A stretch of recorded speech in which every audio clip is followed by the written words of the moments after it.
dedicated to empowering you with information to make positive choices and be advocates for your overall well-being. Welcome to The Health View.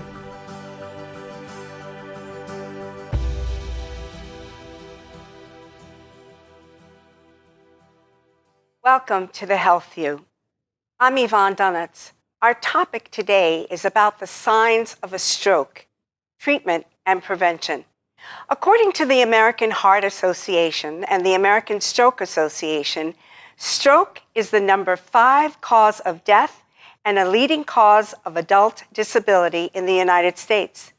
On average, someone suffers a stroke every 40 seconds. Someone dies of a stroke every 4 minutes, and 795,000 people suffer a new or recurrent stroke each year. In October of 2016, Southern New Hampshire Medical Center, located in Nashua, New Hampshire, was recognized for implementing the latest research-based treatment guidelines for stroke patients through the American Heart Association and the American Stroke Association's Get with the Guidelines Stroke Quality Improvement Program. Southern New Hampshire Medical Center, a Gold Plus level recipient, is among 1,186 hospitals receiving a Get with the Guidelines Stroke Award. This is the 5th consecutive year the medical center has received this recognition.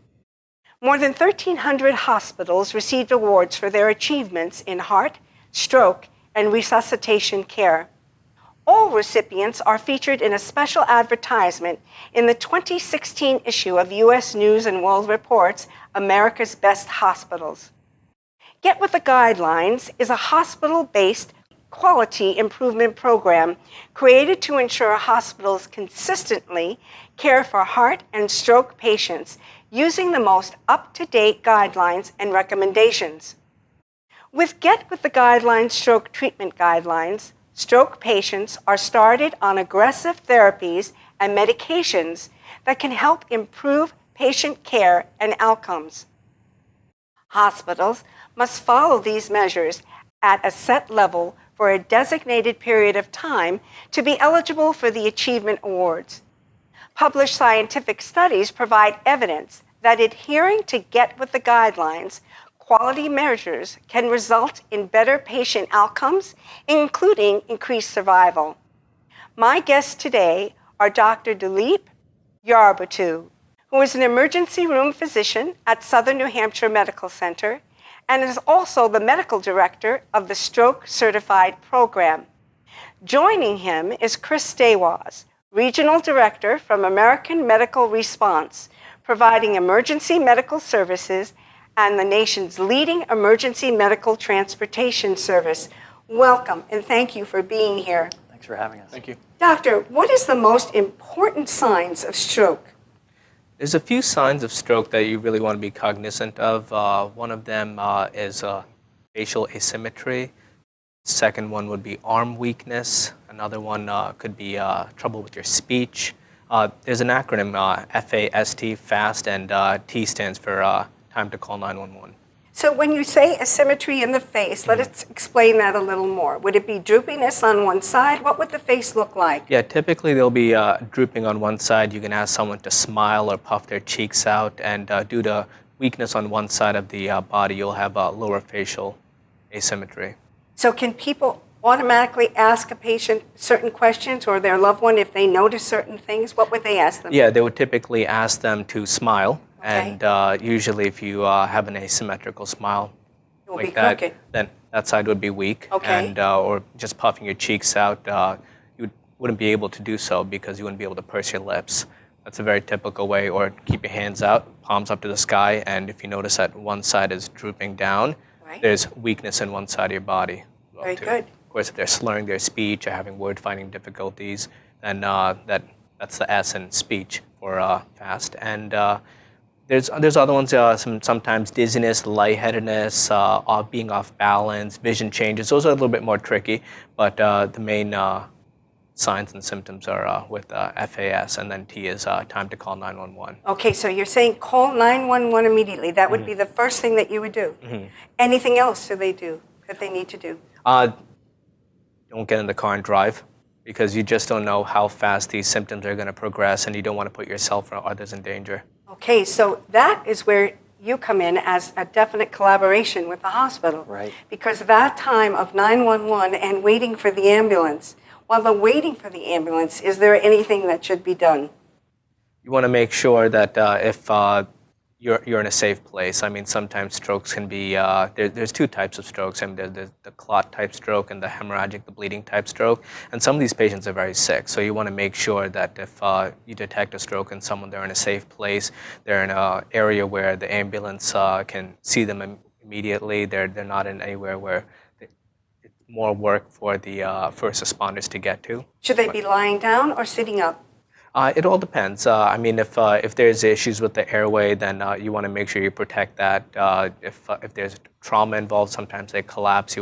It all depends on what the scenario entails. Okay, and now should they take an aspirin or anything like that? I would not. Okay, No, that's important to know. No medications to Yeah. be taken. Correct. And there's reasons for that too. You don't want to put anything in someone's mouth if they're having a stroke, if they're having swallowing difficulties, risk of aspirations or choking. So if they say they're thirsty, that's not the time to give them water or food Correct. or anything of that sort. Correct. And in preparation for 911, so you're requiring and asking for an ambulance to immediately come. And the importance of an ambulance versus driving themselves to the hospital. And it's putting yourself or others in danger. If you're behind the wheel, you're operating heavy machinery, and you may not be in your right state of mind. And if a family member wanted to drive you to the hospital, why is it important, instead of doing that, to have an ambulance? Because the ambulance, from my understanding, can begin the process of treatment in the ambulance. Is that correct? Correct, yes. There's sometimes a small amount of time that's going to take from calling 911 to having the first responders in, but there's a lot of benefits that you achieve by using 911 and having a professional transport. Now, during the time of transport, the first responders, the paramedics can quickly check and see what kind of stroke symptoms you're having, and then they put a call out to the med center and say, hey, listen, we got someone that's indicative of a stroke. The last seen normal is this. I would activate the stroke team, and we can talk about that more, but the clock starts ticking, and we're able to mobilize much quicker when we have a heads up at the hospital. So Chris, your team, what do they immediately do when they get notice that someone's having a stroke, or there may be a question that a stroke is occurring? Well, the most important thing is, like in any ambulance call, we're going to stabilize the patient and make sure that their airway is secure and that there is no life-threatening condition that we need to immediately treat. And as the doctor said, having a family member drive you is probably not a good idea because there's a lot of stress involved. And we certainly want to make sure that the patient is taken care of in a professional manner as quickly as possible. And the key part is the time part. There's a very limited amount of time that we have to treat a stroke effectively if it's able to be treated. And by having us there and notifying the med center of what our findings are from our paramedics, it greatly reduces the amount of time that we spend on evaluating somebody and getting that stroke team activated and ready for them when they arrive. So let me ask you, some people are concerned of the time that it takes for an ambulance to get to their home, and that because time is so important, that they shouldn't wait, they should just get in the car. What is a normal time of wait for an ambulance to arrive in someone's home? Well, from the time they make the call? Here in Nashua, we're very fortunate to have a very robust emergency medical services system between ourselves and the fire department, who are our first responders. So we'll have somebody at your side in less than 5 minutes, almost 95% of the time. In rural communities, that is not the case in many circumstances, but clearly in Nashua we enjoy that very small response time. And there's a number of things that our folks can do to prepare the patient prior to their arrival at the hospital so that we're cutting down on the amount of procedures that have to be done when the patient arrives there. Okay, so treatment begins from the moment you arrive on the scene. Yes, absolutely. So if someone was in a rural area, would they be doing things differently while they're waiting? It really depends upon where you are.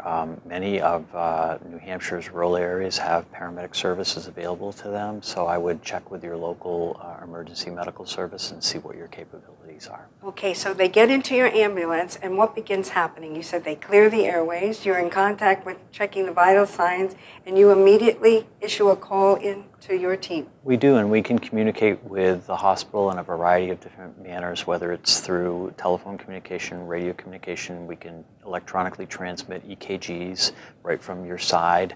But one of the most important things we look for is the last time the patient was seen normal. And as the doctor mentioned, we want to find out a good history of when's the last time that this individual wasn't experiencing these symptoms, so we can get the time that we think that the stroke began nailed down and put that into the mix, if you will, of what the treatment regime is going to look like. If need be, may a loved one accompany their loved one in an ambulance? Yes, we can always do that. We'll put them in the front. It really is dependent upon the situation that's ongoing in the back with the patient, but we try to be as mindful as bringing along a family member or a loved one as often as we can. And when you get that call, what happens on your end, doctor? So usually the history is pretty straightforward from the paramedics, and if we agree that this is indicative of a stroke and it's a hyperacute stroke, which basically means within the past 4.5 hours, that we activate the stroke team. And what happens in that activation? Who's on that stroke team? So it's a multidisciplinary approach. It's the ER physician. You have the phlebotomist ready to draw bloods. You have the radiology team keeping a CAT scan open, and you have the radiologist ready, waiting to get the CT read, and eventually it'll involve a teleneurologist. We have an affiliation with Mass General Hospital, so it's a team process, and basically you want to try to get the patient into your hospital as soon as possible, get the treatment started as soon as possible, and if needed, transferring them if that entails the case as well too. Okay, so in this award that you have gotten related to satisfying all of these requirements, what is it that you've had to do in order to get this?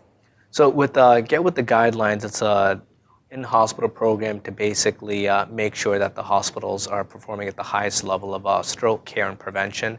And there's a lot of different metrics and times that the hospitals need to meet. If you can meet these guidelines and perform successfully for a certain number of months, you get awarded basically bronze, silver, or gold. And we've been lucky enough to achieve gold for 5 years now. Which is excellent.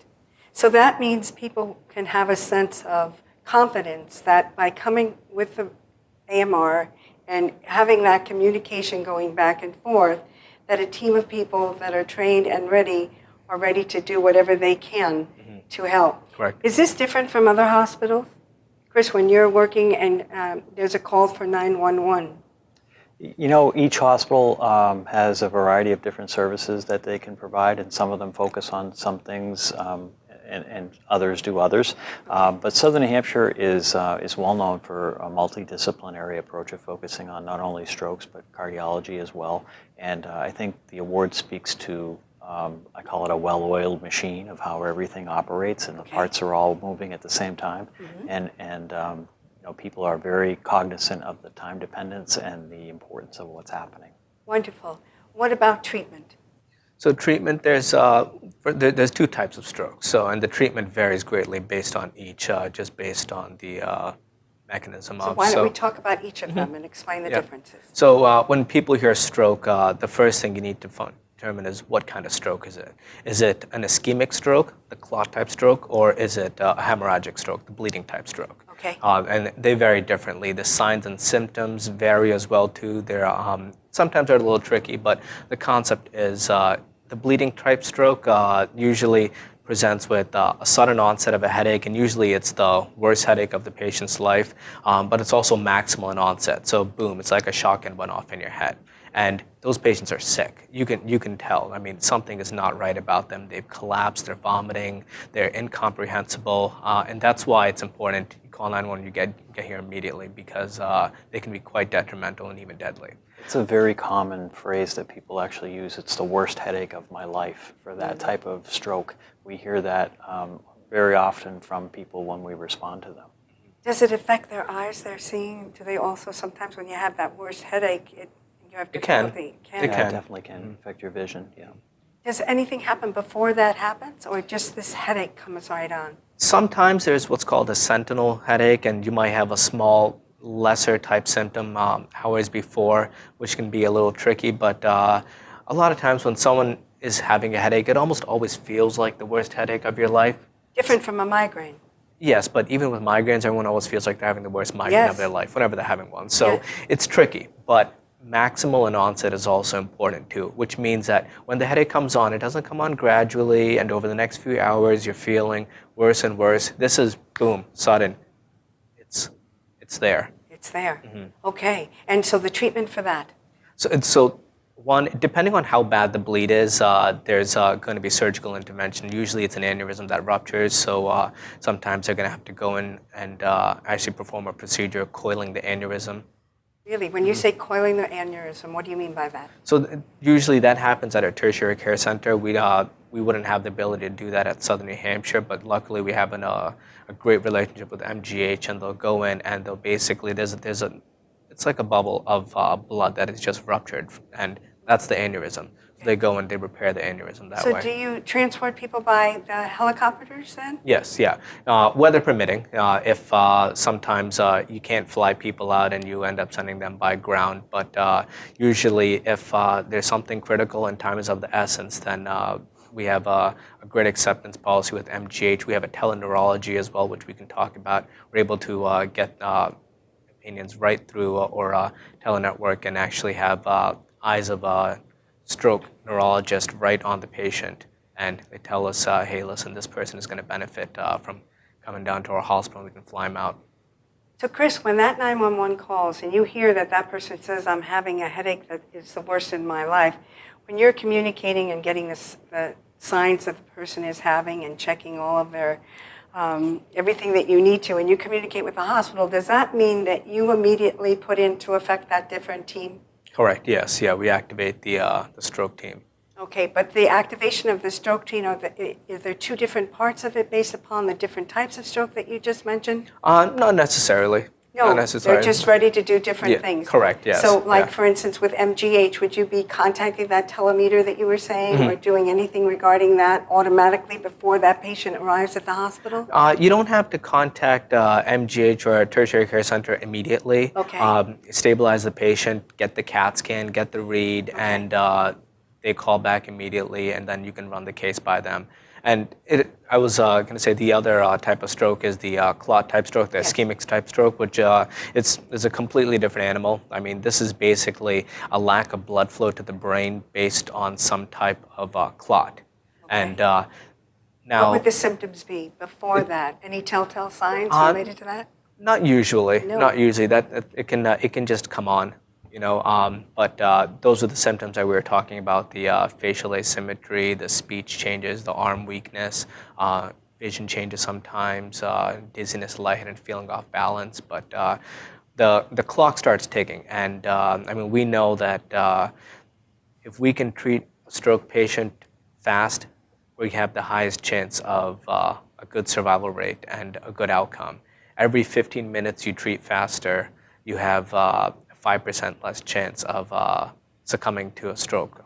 And your ambulances have the equipment to be able to start that treatment? They do, and some of those symptoms that he mentioned, the more subtle symptoms like the facial droop and the dizziness, those can often be symptoms that people tend to, I don't want to say ignore, but pass off as, oh, well, I'll be okay in a few minutes, or, I'm just not feeling well and I'm just fine and don't, I don't need any help.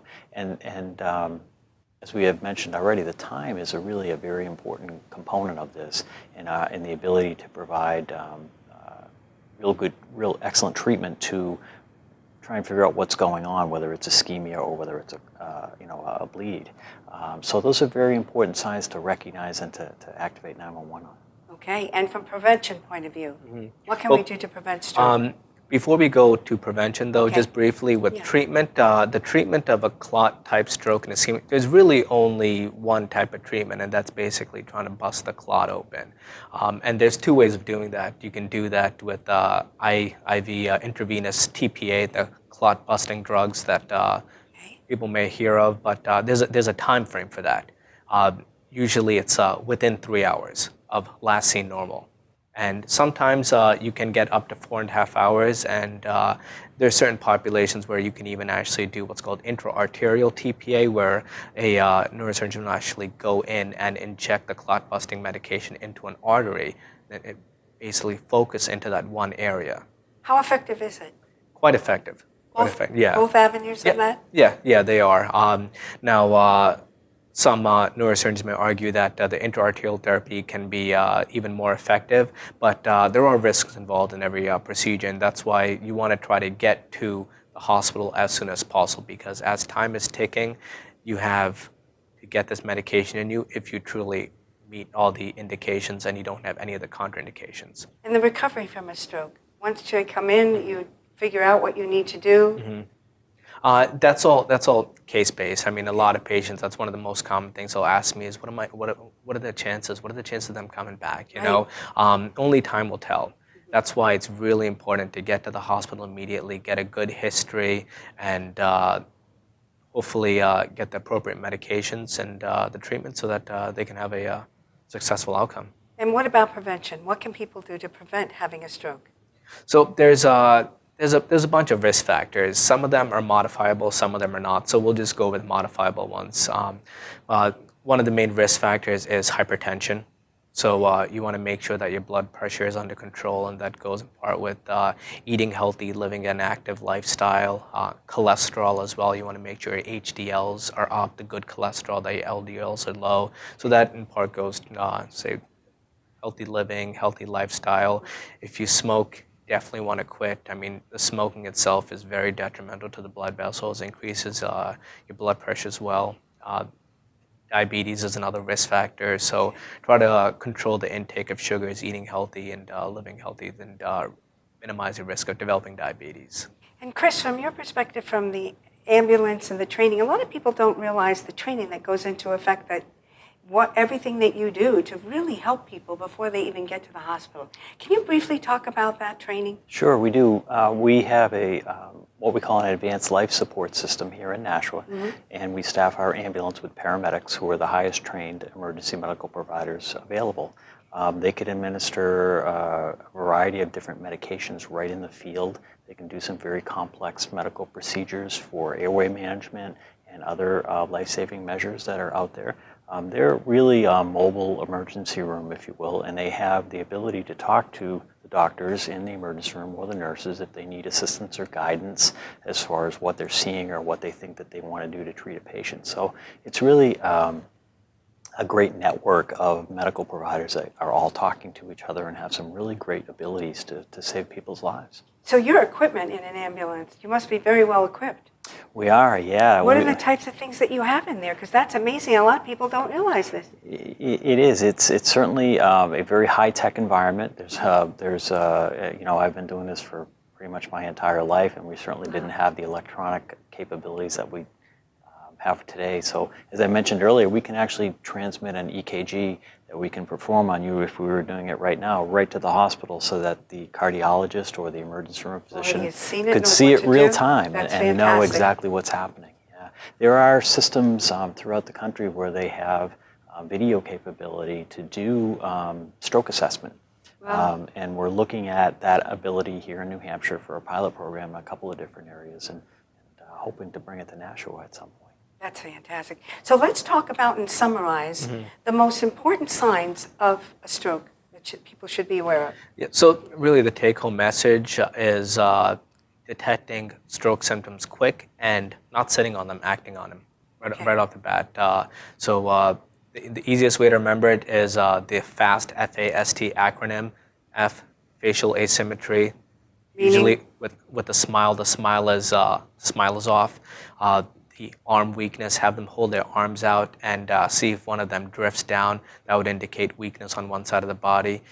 Speech, so just have them start talking to you a familiar sentence, and if they're slurring their speech, they're having word-finding difficulties or hesitancy, something should be off, and you should say, hey, we need to get to a hospital immediately. Call 911. Do not pass go. And from an ambulance point of view, before you arrive, what can they do to make your access quick and easy into a home? Well, like any ambulance call, it's always important to keep your house number clearly visible to any of the emergency providers that are out there, whether it's police, fire, or EMS. Particularly if we're coming at night, it's very difficult to see house numbers. Yes. You can turn your light on, you can have somebody guide us in. Some of the homes are better lit than others. Okay. And in the wintertime, we always like to have a clear path to be able to get in and out of people's homes safely when we're taking that stretcher in and out of the building. Now, you're going to need a clear pathway also as you enter that home. We do. So yes. what are the things that people can do to make sure that is already taken care of? Because as you say, every minute counts, so you want everything clear so you can get in there. Yeah. What do they need to do? Well, we generally bring quite a few people with us to be able to manage a situation and get people out quickly. But it's always nice to be able to move the furniture or the chair or the rug or open the door so that we know which is the best way in and out of someone's home to be able to quickly get someone outside. And if they have any pets or any children or whatever, to have them in another room. Very good point. Always good to put your pets in another room, even if you have a dog who's friendly. It If doesn't a matter, lot of 'cause you people need show to- up and it's a very Exactly. tense situation, sometimes that'll distract from what we're trying to do, and it's much better if they're in a different location. And are there certain things that the person should bring with them to the hospital, or a loved one needs to make sure that they bring? Yeah, it's always good for us because sometimes we're medical detectives, if you will. We don't never encountered these folks before. It's always good for us to know a medical history of the patient and to know what medications, if any, they're on. And we'll take them with us to the emergency room so that the staff there can take a look and see what they're actually taking. So it'd be very helpful for people, just as a preventative type of way, to have their medication list Yes, very, very helpful. and an update available to them at any time so that they can quickly take that with them. Yes, that's an important piece. Anything else that you need? Just to remain calm, you're going to stay on the line with the 911 operator right until we arrive at the location that you're at, and they'll be able to give you steps if the person stops breathing or if their heart stops, and they'll be able to walk you through those steps on the phone. From an ER visit point of view, health insurance, what do they need to bring? Their card? Any information? Because sometimes Honestly, just bring yourself and bring a. We'll work the rest out later. Yeah, try not to get involved with that. All right then. And from a personal basis, do they need to bring anything with that loved one, jacket, coat, any things that they, or leave off your jewelry, leave your watches don't at worry home? about that. We're Not to just worry, worried about just taking care of quickly you. get there. Yeah. All right then. And so Southern New Hampshire Medical Center is a gold, what is it again? Yeah, I mean, we've achieved gold with Get With the Guidelines, and I mean, that should give the patients and family reassurance that you're going to be in good hands when you come to Southern. That's fantastic. So you're ready for that call and information to be passed. Gentlemen, I really appreciate your being here. This has been very informative. We thank you very much. Until next time.